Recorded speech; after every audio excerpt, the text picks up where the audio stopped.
start and get a sense from each of you, and feel free to introduce yourself. Okay, the meeting's being recorded. How did you get interested or involved in EV and transportation issues? And I think I'd love to start with you, Vanessa. You definitely came to us as like a big champion of EV and super excited about it. Maybe Vanessa, just take a moment, introduce yourself and tell us, how did you get started and interested in EV and transportation issues? Sure. So hi, everyone. Thanks for joining. I'm a Chicago resident. I live in an apartment, and for work, I had to drive. And so I became interested in owning a used electric vehicle because of the cost savings, fuel savings, also being an environmental scientist, obsessed with carbon emissions and air pollution. And so we got a used electric vehicle, and without realizing how few places there were to charge where I lived, and thinking that, I could just drive across the city sometimes and charge in Lakeview. And I also became really interested in the potential for electrification of transportation in Chicago, and wanted to know more about why don't we see more electric vehicles? So after experiencing huge benefits from driving a used electric vehicle and cost savings, the actual price of the car, also just so fun to drive, so quiet and just relaxing to drive. I also experienced a lot of the challenges with charging and so-called range anxiety, which is worrying about running out of battery. A used electric vehicle that I had was a 2016 Leaf. It only had a 102-mile range, which is actually perfect for zipping around Chicago if you can charge occasionally. But without home charging anywhere near my home, it was kind of actually a little bit scary sometimes. So that prompted sort of this idea of why don't we have more charging stations in the neighborhoods, in every Chicago neighborhood? Why are they concentrated, in certain neighborhoods on the north side, just right here? Why are they always built in the suburbs when those are the folks that have driveways where they can charge their car? And it prompted me to apply to a fellowship with environmental entrepreneurs, or E2, to do a lot of surveying and research about the charging infrastructure in Chicago, the need for electric cars, benefits from electric cars, etc.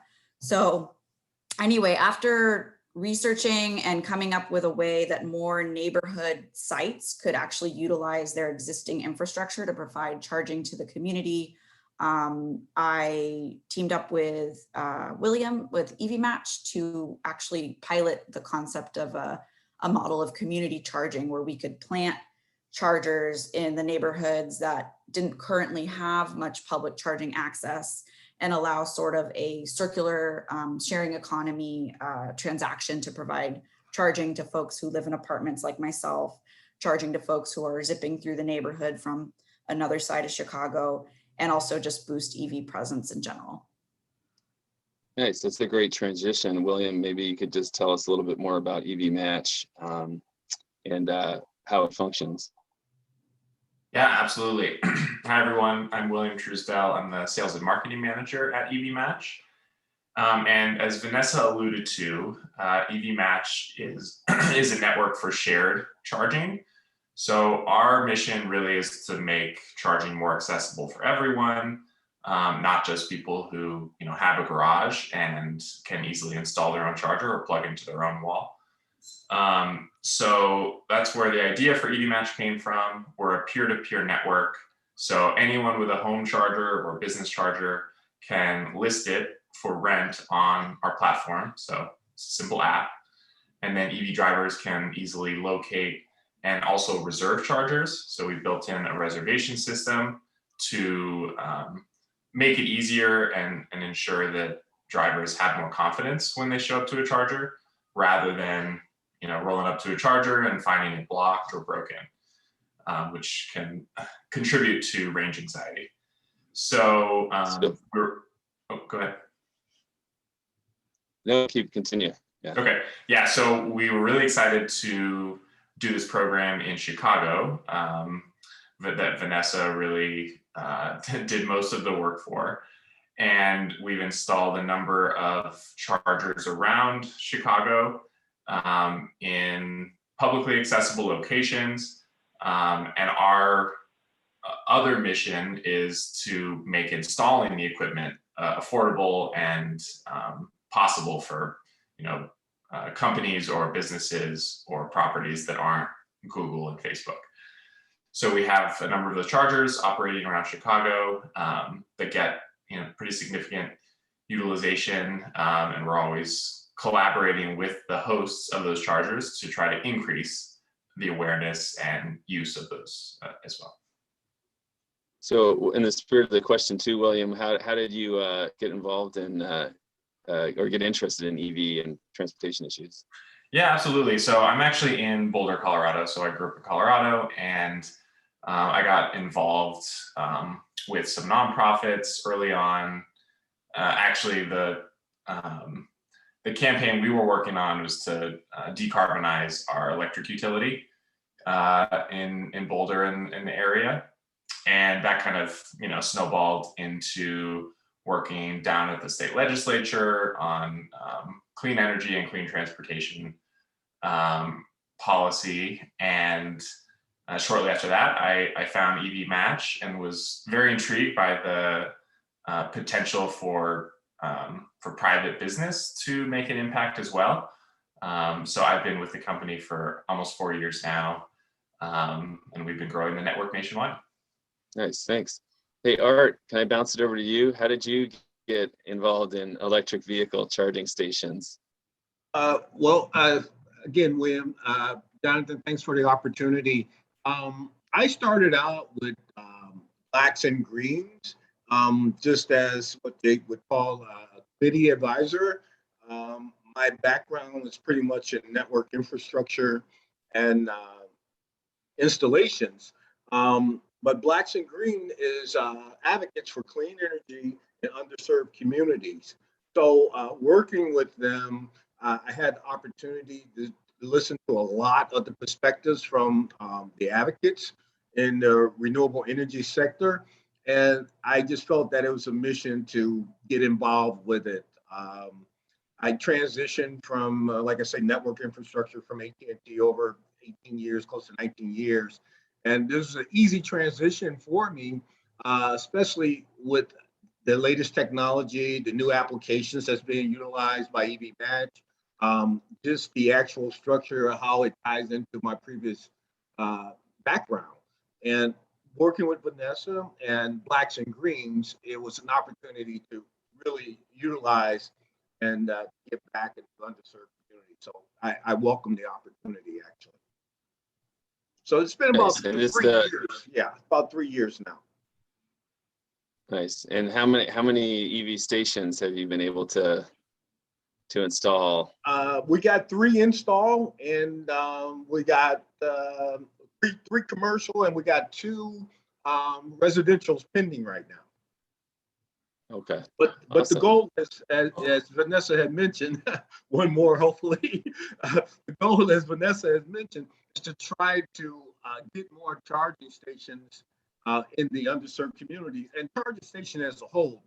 If you look at the app right now, there's a lot of areas that don't even have charging stations, and that's what we're hoping to be able to utilize our service with. That's awesome. And to clarify for the guests too, so Plant Chicago was able to get these 2 community EV charging stations in the back of our facility on 45th and Marshfield with the old firehouse.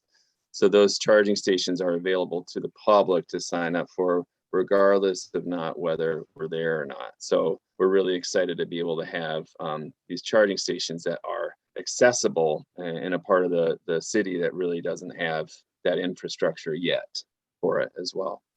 John, can I bounce it over to you? How did you get involved in electric vehicles, transportation issues? Definitely. Well, real quick, Jonathan, before I forget, the picture of those chargers that say juice box on them, are those the chargers? Okay, so Juicebox Correct. is the company, or Yeah, William, Juicebox, can you provide some yeah, background on yeah. Juicebox is the model. And got it, most people know the chargers by that name, but the company is called NLX. NLX. Okay. I asked because I didn't want to forget. I didn't want to forget to ask that. And then my job here at Georgia Tech is conducting a life cycle assessment of EV vehicle charging. We're funded by the National Science Foundation, and it's a 3-year project with 4 different labs at Georgia Tech, all looking at what are all the ways EV charging could evolve in the United States over the next 30 years. So we're trying to build our database of EV charging types, how they're built, what they include in terms of communication infrastructure, what it takes to install them, in terms of construction costs, what it takes to maintain them. And I'm just like, man, I have a spreadsheet with probably 100 lines on it, and I don't have Juicebox anywhere on that list. So I was like, all right, that's a new one to me. So we'll get that updated. I'll get with Art and William on that. But I mean, I ended up in Atlanta working on electric vehicles, but really I'm a waste and recycling guy from Chicago. And that's how I originally got involved in the plant in 2013. And then on the board of Plant Chicago for several years after that, working with y'all on all sorts of waste and recycling, compost and food scraps was really my specialty when I was in Chicago. And that's what I did my master's degree research on. But while doing my master's degree, I took a class with Moira Zellner, who was one of the main sustainability people in the School of Urban Planning. And she taught a class on agent-based modeling. So during that class, I decided to make my model about asking the question, how do needs grow? Because we have this classic definition of sustainability that is meeting the needs of future generations while not jeopardizing our ability to meet current needs, something like that. But needs is this totally mutable term, like a modern American needs way more stuff, or we think we do, than the average person on Earth. So my question was like, how would you model needs evolution over time? And that led me to transportation as a question. So how does the need for distance traveled change depending on what city you're in, structure of the city, what's available to you? And that led me to starting to investigate transportation, and of course led me to electric vehicles. But I think that my role in this conversation is probably not to talk about how electric vehicles work or anything, because other people know that a lot better than me, but just to talk about the overall environmental impact picture, which is if we don't reduce our miles traveled, then no matter what technology we introduce, we are in a bad place environmentally for the world, whether it's our atmosphere or our lithosphere that we're drawing the battery materials from, or the atmosphere that we're burning up to run our cars. That's a environmental trade-off that definitely EVs win almost every time. But the overall picture is about miles traveled and needs. So I think there's this place to talk about how public transportation, sharing, walking, active transportation fit into this picture. Well, actually, yeah. Your question, you brought up an interesting, just the technical aspect of it. Maybe we could just frame this whole conversation too, is like, what do we mean when we're talking about electric vehicles? Are we talking about plug-in, hybrid models, electric only, hybrid engines that are not plug-in? I think I had assumed coming in this, we're talking about plug-ins, right? But I would be interested to hear from you, John, especially somebody who's looking at all the technical side of things. Are there things we're missing with this, or should we narrow it down and not even consider something like a car that doesn't plug in, right? I'll just say, I think there's no way to narrow it down. It's definitely more diverse than we think it's going to be in the ways you can charge vehicles. And then I think probably a part of the conversation should always be autonomous vehicles. If you read what the Teslas of the world are thinking about long-term in that 30-year time span that we're working on, they're thinking about autonomy as a feature electrification that goes hand in hand with renewable energy integration. These three revolutions, autonomy, electrification, and renewable energy, all go together in the way that these technologies are being rolled out. Nice. Anybody else, Vanessa or William, Art, do you have any other more like perspective on what do we mean when we're talking about electric vehicles? I can jump in. So from our perspective at EVMatch, we're typically working with state governments or the federal government or municipalities who have sort of defined that for us. So we take their definition, meaning any electric car or any vehicle that that can run 100% on electricity at any given time. So you have your full battery electric vehicles. So the acronym you'll see there is BEVs. So those are cars that don't have any fossil fuel input, so they don't burn gas or diesel. So like a Tesla or a Chevrolet Bolt or a Nissan Leaf are some examples of BEVs. And then you have plug-in hybrid electric vehicles. So this is the other acronym you'll see is PHEVs. And so those are kind of one step above your standard hybrid, where there's a plug-in option, and usually the range just on the electric motor is around 20 to 40 miles per charge. And then outside of those two categories, you're kind of just into the conventional car sphere, where governments won't give you tax credits, they won't incentivize you to buy those vehicles anymore. So that's the definition we most typically use. So if the car can't plug in to an external charging source, we're not calling it an electric vehicle. I would say that that's accurate. Nice. I think, we come into this conversation, John, you said like, hey, electric vehicles win, they're better than gasoline powered. Let's just dive into that a little bit more. Like, what is the actual argument for electrical vehicles, instead of just assuming because it's not burning fossil fuels? Like, why electric vehicles? Why are they important? And Vanessa, you want to start with that?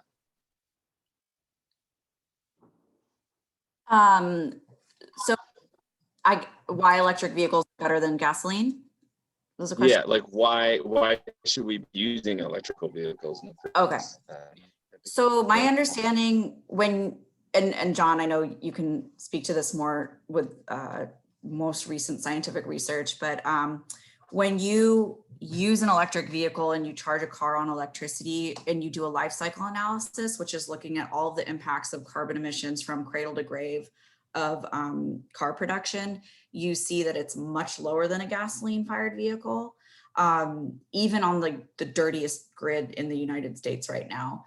The other thing is, ideally, electric vehicles can be used for grid resilience and for distributed generation and renewable storage as well. So when you hear about solar, wind, renewables, batteries, EVs, we're moving to a space where you can maybe power your house and do a vehicle to grid and send the renewable energy that charged your car back to your house at a time of day when the sun isn't shining. I just saw an amazing video of a Ford F-150 plug-in hybrid powering a wedding that had a power shutdown that came out yesterday. Everyone go Google it. It's in the Detroit Press. So when you think of decarbonization, also as a whole, electric vehicles play an important role in terms of how we utilize renewable energy. And then finally, when you look at human health, electric vehicles are so beneficial. When you think of air pollution, when you look at just a map of Chicago and you see where the air pollution is, from the highways, from the idling of the delivery vans in your neighborhoods, from any gas-fired vehicle, if we were to transition to electric, we would be eliminating all of those tailpipe emissions that impact our lungs immediately. And as some of you know, of course, children are more affected than others by asthma from air pollution. As we also know, we've gone through COVID, which is a respiratory disease. and our resilience to things like COVID and to other infections are directly correlated with our air quality. So from a human health perspective, a climate change perspective, and utilization of, I guess, grid assets, electric vehicles are a huge boon if we do it right. Nice. Anybody have anything to add to that in terms of like the arguments for EV? I mean, there's three really compelling arguments. Yeah, I think I would just add probably the argument that is talked about most, which is the financial argument. So while the ticket price of electric cars right now is on average higher than the ticket price of a gas car, there are pretty significant government incentives. So there's a $7,500 federal tax credit on a new EV. There's also state tax credits very often, or even utility level credits or rebates. So that can really bring the ticket price down. And then the maintenance and ownership costs of an electric car, are far below a gas car. And that's in large part just because, a gas car has thousands of moving parts that need to be replaced over its life, whereas an electric car has less than 20 moving parts. And really the main part of the car is the battery, which, in a gas car, you don't really ever have to service a battery. Maybe you have to replace it once or twice. That's not the intention with electric cars. You don't have to replace the batteries, and you don't have to change oil. You don't have to fuel with gas. Electricity is a much cheaper fuel, and the cost is only coming down as more renewables hit the grid. So there are a number of cost comparisons between buying, for example, a new gas-powered Hyundai Kona or an all-electric Hyundai Kona. And within 5 years, it's cheaper to own the electric Kona. And that cost is also supposed to come down. Nice. Well, let me just touch on something. One of the criticisms of sort of the pricing structure for EV right now is that we talk about, well, there's a generous tax incentive for it, right? But for many low-income households, they're not able to access that. Maybe they don't have a huge tax burden at the end of the year, or the expectation is that you're able to afford it, the upfront costs, and not everybody can do that. Just for everyone else, I'll just say, like, looking at an EV, you're like, ooh, I can get $7,500 back at the end of the year, but you're not necessarily guaranteed that if you don't owe that money. And then still the upfront capital costs could be more expensive. And I'm curious, is there a better way to structure it where you could get just more low income households able to afford EV upfront? Does anybody have any perspective on that?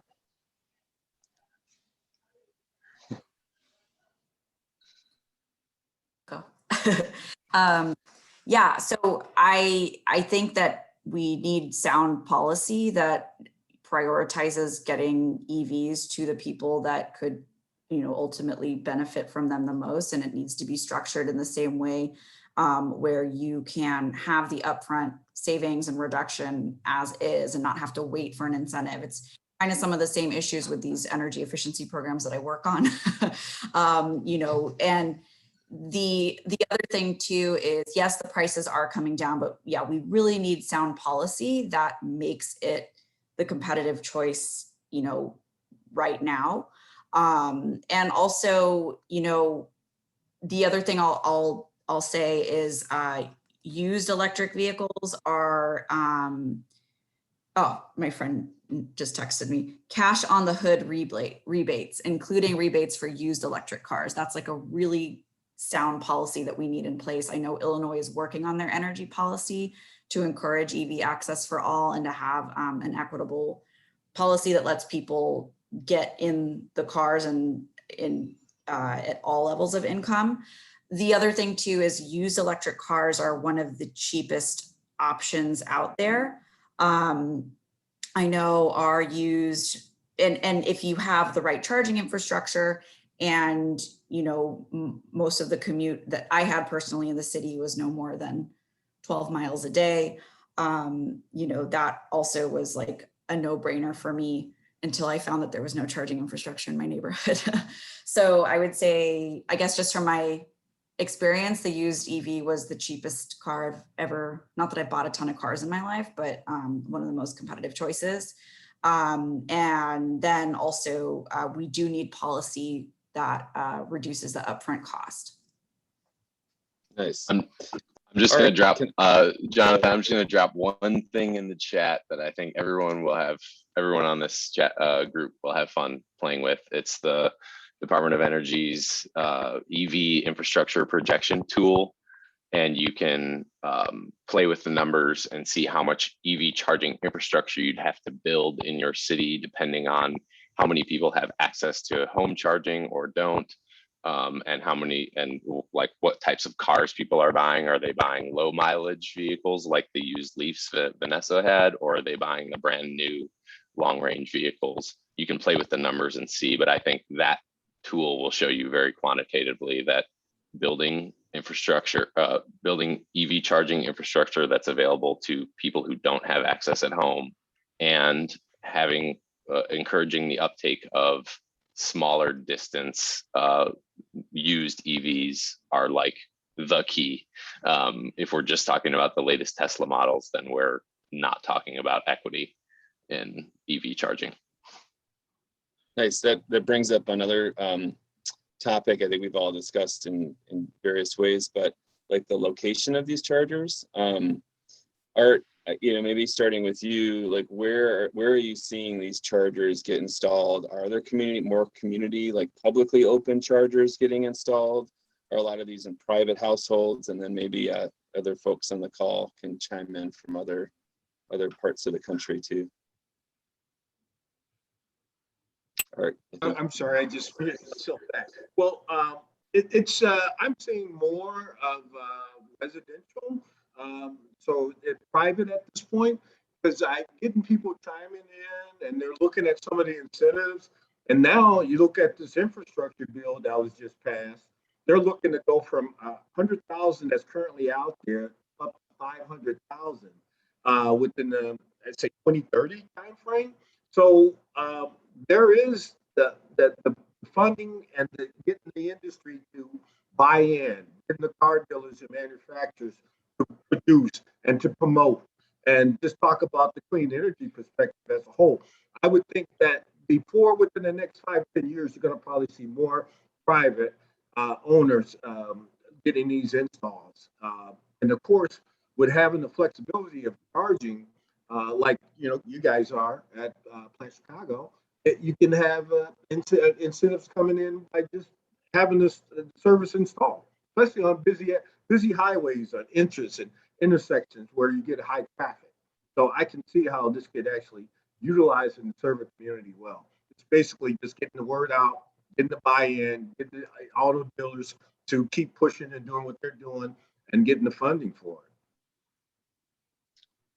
it. Awesome. William and John, William, you kind of have access to looking at the whole country in different spots. And John, you've been studying this. What are you all seeing in terms of where EV charging stations are? Are they primarily private, public? What's happening? Yeah, I can talk to that briefly. So, we launched our service in California 4 years ago. Majority of electric cars are there, so it's kind of a natural place to start. And what we've seen is certainly a significant uptick in public chargers in California, especially in the metro areas, but not enough to keep up with the increase in EVs on the road and the population density in those cities. So when you go to another location like Colorado, for example, where I am in Boulder, and I was just using that tool that John dropped in the chat, you can see that there's already more chargers than the DOE projects you need to support like 18,000 electric vehicles on the road in Boulder. So there's definitely a mismatch in need for charging and the places where there is significant charging. And I think this kind of gets back to that equity question, which is how do we ensure that chargers are installed where people need them the most, not just where there's the most money to incentivize it. So, you know, the private EV charging industry, it's still a private industry. The goal is to make money. And I think we've seen that with the initial build out of charging infrastructure. It's serving the Facebook employees of the world, and it's serving the people who live in Boulder who pretty much all have their own single family garages. Still, there's a lot of public charging in those areas. Whereas, you know, in disadvantaged parts of Los Angeles, there are charging deserts, or Chicago, for example. So that is a big problem, a hurdle that we need to overcome. And that's, you know, why our solution was, okay, there's all of these people have installed these chargers in their garage or in their driveways, and they're using them themselves for 30% of the day. But then how can we get those opened up for public use so that people who rent or live in multifamily properties who just don't have a garage to charge can access that infrastructure. So I think there's a lot of work to do that. I think William's spot on. So I'm just gonna drop another thing in the chat for y'all to look at, which is from the Active Transportation Alliance based there in Chicago. I follow them really closely because they're awesome.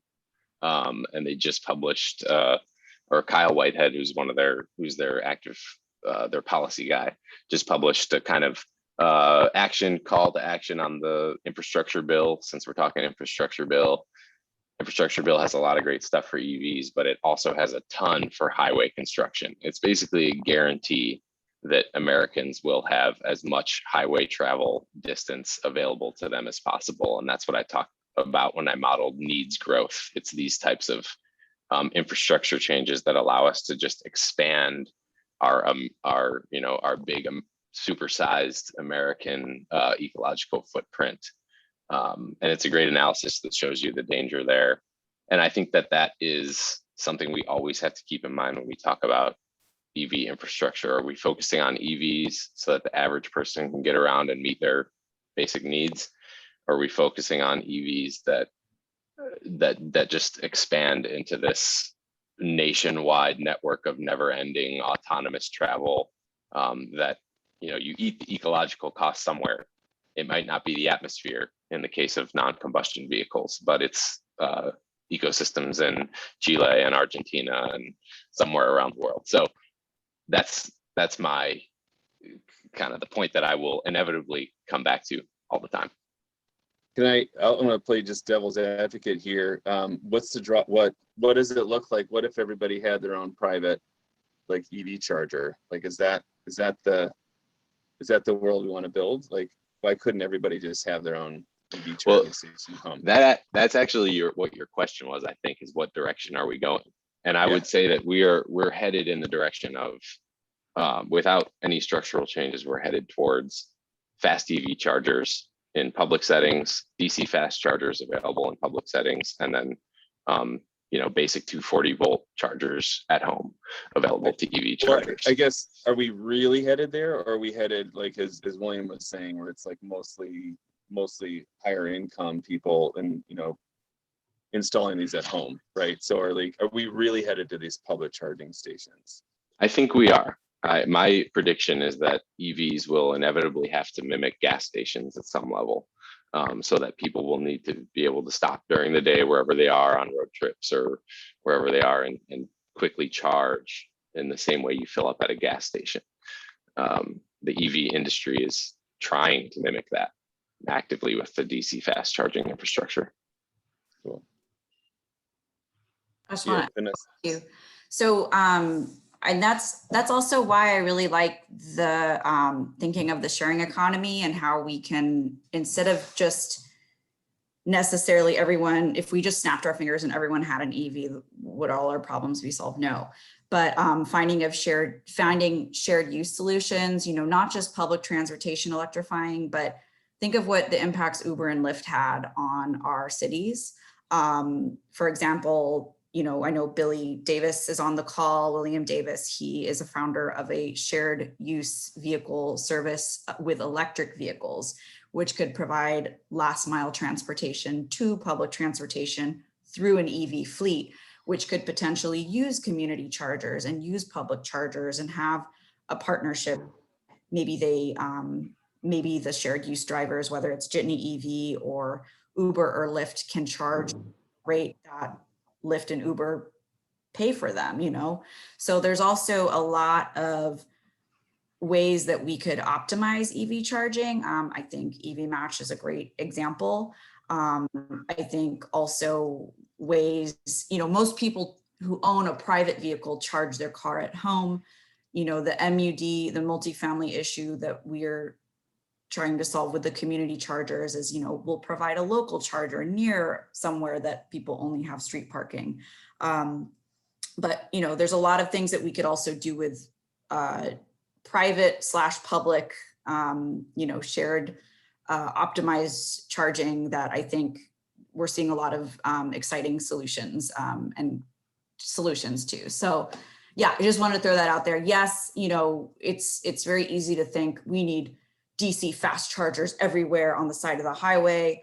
Yeah, we need that, but also we're moving to larger battery range vehicles. We're also moving to shared EV fleets. We're moving to, you know, more connected communities. So I think there's also a lot of exciting movement there. And anyway, just wanted to plug Jitney EV as a local Chicago company that's looking at that.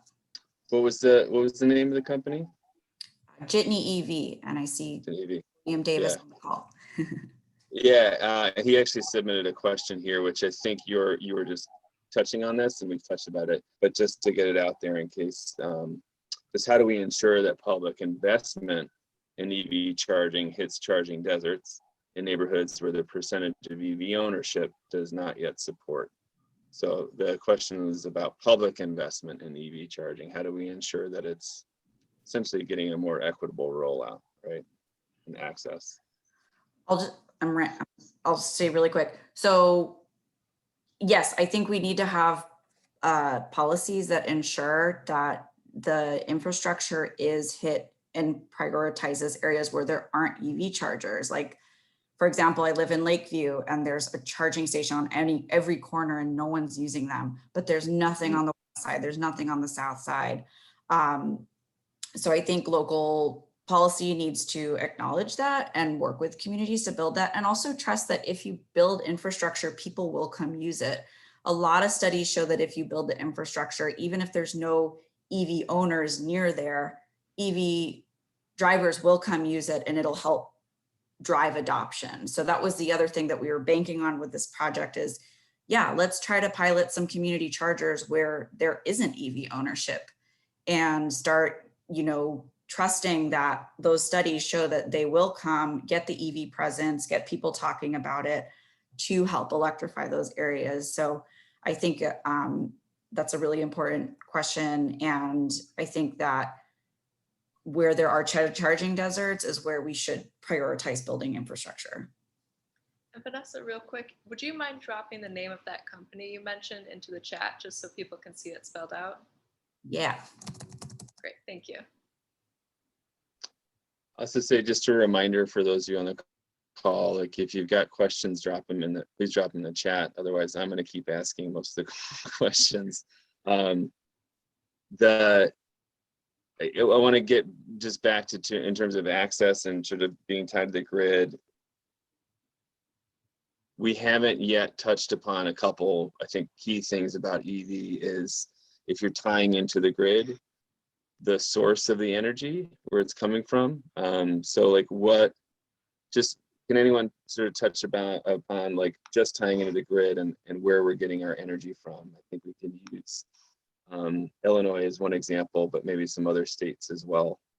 Are we getting it from fossil fuels versus renewable?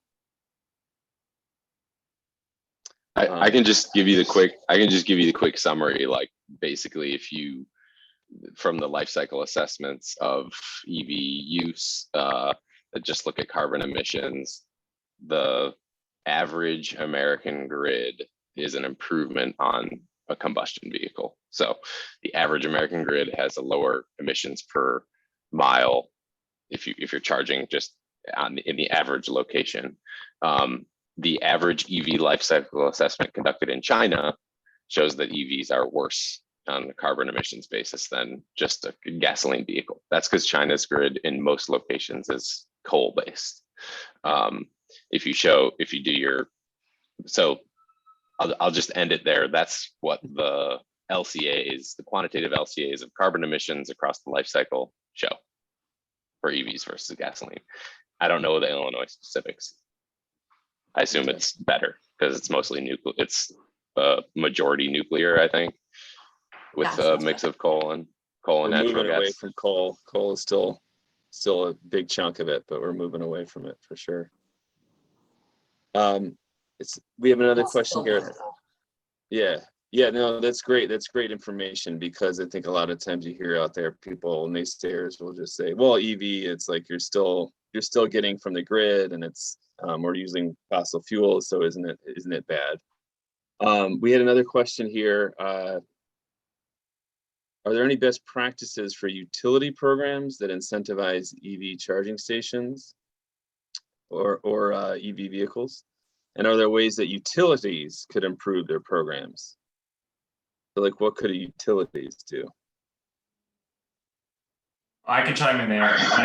I do just want to add that there's a great podcast episode about looking at life cycle emissions of an electric vehicle versus a gas vehicle, and why in the US, no matter what, it's better from a climate perspective to go with an electric car.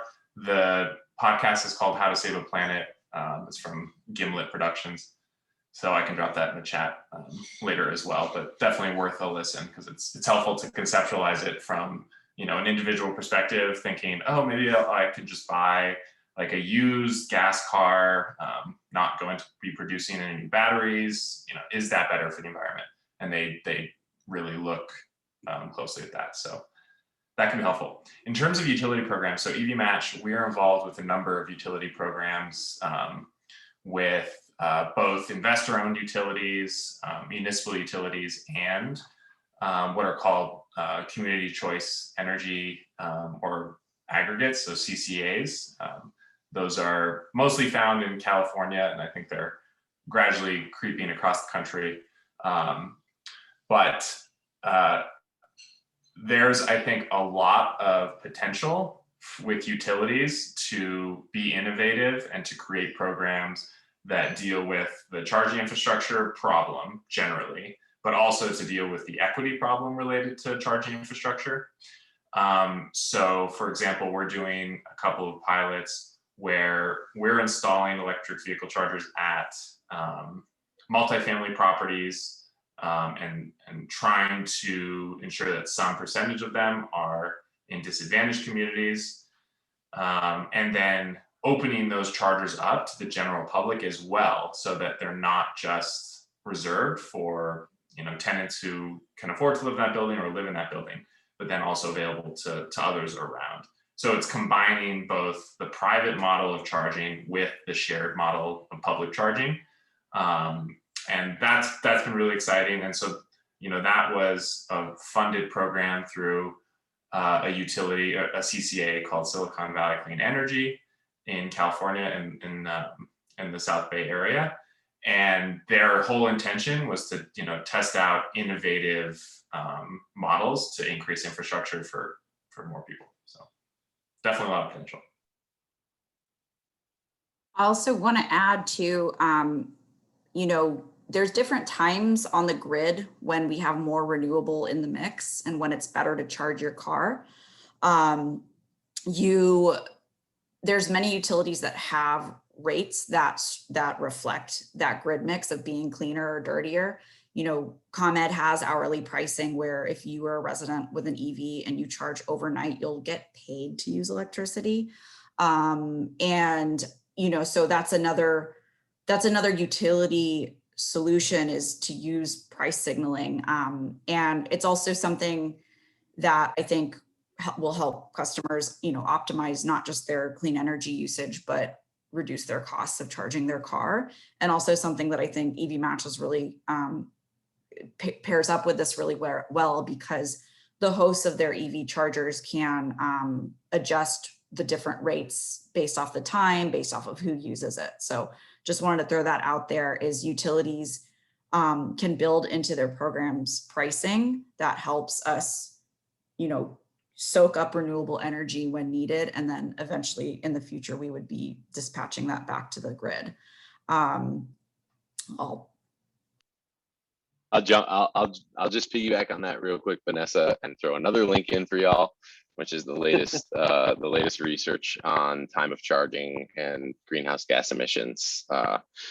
Because I think the main conflict that you spoke to, Vanessa, is a lot of utilities have an incentive for you to charge at night because it uses their baseload power that isn't typically being used.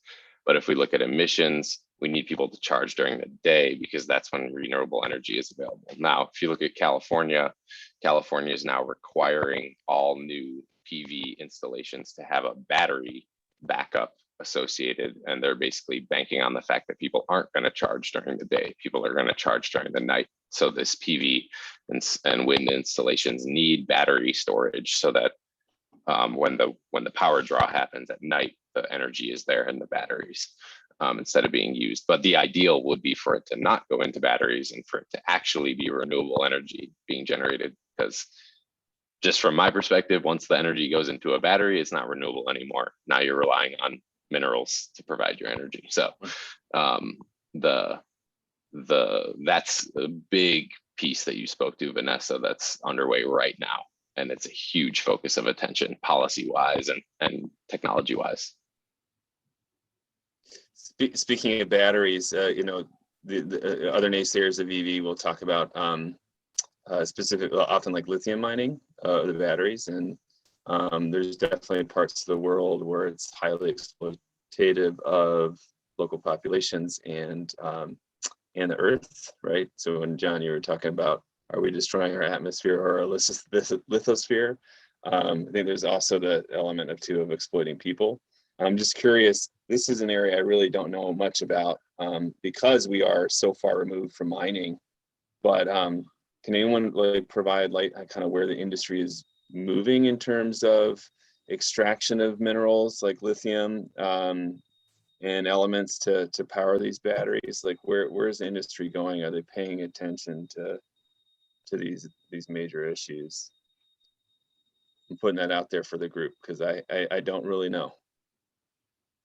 I'm just going to drop y'all another link. I'm just going to drop y'all another link about billionaires seeking out EV materials in Greenland. It's the latest news story on EV materials search on Earth.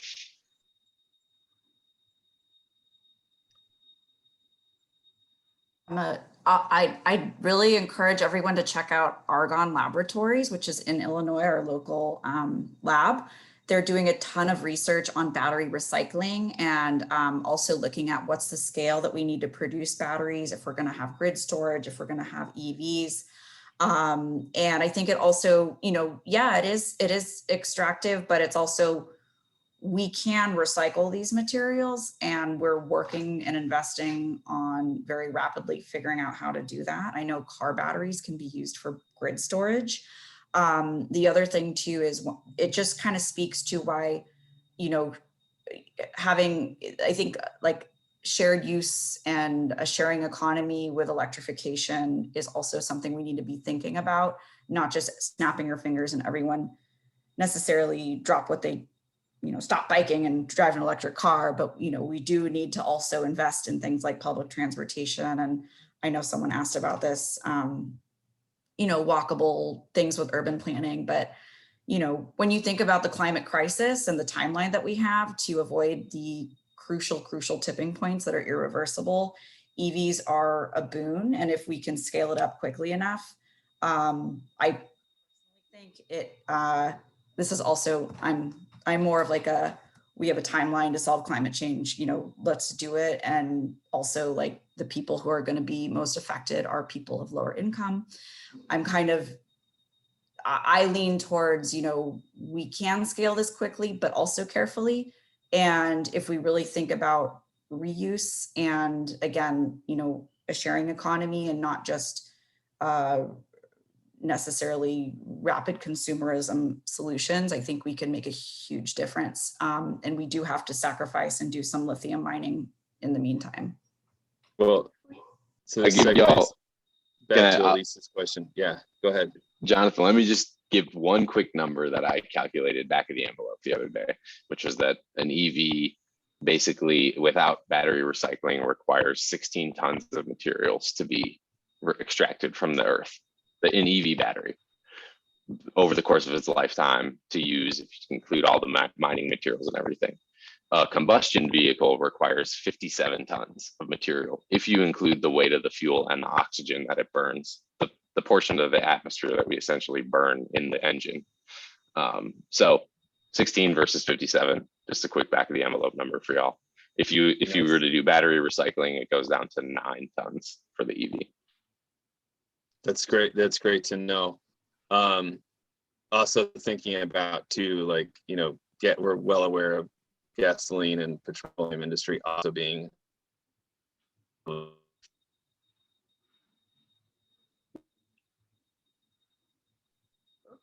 Lost you there, JP. What's that? Okay. All right. You're We almost glitching made a it little through. bit Can you hear there. me now? Can you hear me now? Good. All right. Well, I made a really intelligent comment that no one's ever going to hear at this point. There was just getting back to Elise's question to just could all the panelists kind of talk about the reduction of overall vehicle usage, regardless if it's EV or gasoline, thinking about public transport, walking, biking, etc. How do we do that? How do we reduce our overall vehicle usage? Anybody have any thoughts on that? I'm just going to give y'all my last link to work that I actually published last year on usage of different types of modes versus how much transportation the Paris Climate Agreement can handle in terms of emissions. So if we were to rapidly scale up EVs and get a 30% reduction in average per mile greenhouse gas emissions by 2030, we would still need to reduce per capita travel from the current 21,000 kilometers per year. It was a European journal, so I had to do kilometers. 21,000 kilometers per year, it's like 13,000 miles. We'd still have to reduce down to about 10 to 11,000 miles of travel per year. So we could get a rapid scale up of EVs. We could meet our Paris Climate Agreement. But if we want to keep public transit in it, so the other piece I didn't mention was we got to keep public transit in the game. Like, we could scale up autonomous vehicles, which would totally kill the public transit. And we're seeing that happening already in some cities, but incentives for public transit and bus and publicly available transportation would go down. So if we want to keep public transit in the game and meet our Paris Climate Agreement and scale up EVs, we still need to decrease per capita travel per year by about 3,000 to 4,000 miles in order to meet our Paris Climate Agreement.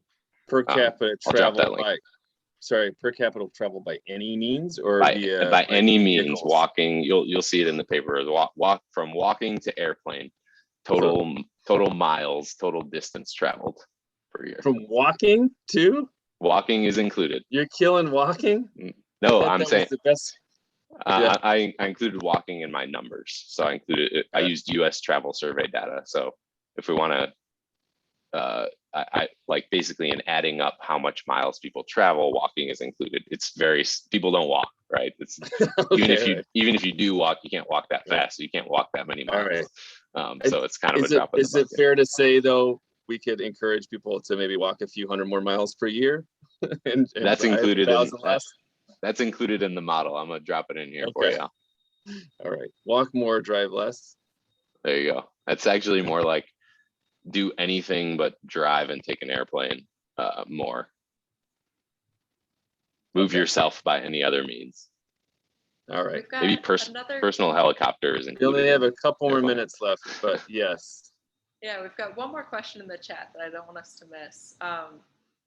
There was a mention of equity problems with regards to charging infrastructure, and the question reads, I'm curious about whether William or Arthur know of any state policies across the US that incentivize charging in low-income communities or communities specifically with poor air quality, and talking about that overlap between those communities. Yeah, I can touch on that. So there definitely are programs, publicly funded programs that require that a certain percentage of the grants are distributed to low income or disadvantaged communities. One example is the California Cali VIP, California Electric Vehicle Infrastructure Project. So it's a state funded program in California. Sorry to use so many California examples. It's just obviously where there's a lot of this happening or already has been tried. So then other states are going to piggyback and either improve on that or try the same thing. But in California, they have this program where, and it has increased over time, and I'm going to probably tell you the wrong number off the top of my head, but I believe at least 30% of the grants need to be distributed to those disadvantaged or low-income communities. So that's one way that the public sector can design programs or even design policy to support the equitable distribution of charging infrastructure. One other thing I'll say is we recently received a grant from the California Energy Commission to install chargers at multifamily properties in some of the largest metro areas in California.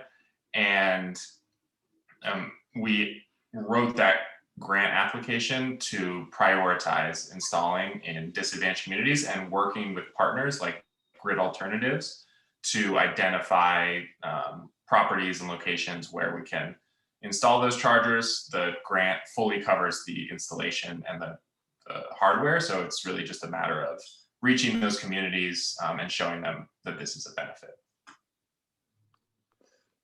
Thank you so much. We're up on time here, and there's so much more I know we could discuss, but I just wanted to thank Art, John, William, Vanessa, everyone who joined us.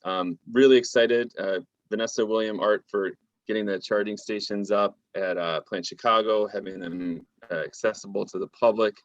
Art, we're looking forward to getting a solar array installed on the roof soon to help add more renewable energy into the grid. Everyone else, thanks for joining us, and we hope to see you again soon. That was awesome. Thanks, John. Thanks so much, you Thank guys. you so much. Thanks, I y'all. have to jump up. Contact us with a few questions. Bye. Bye, guys. Everyone.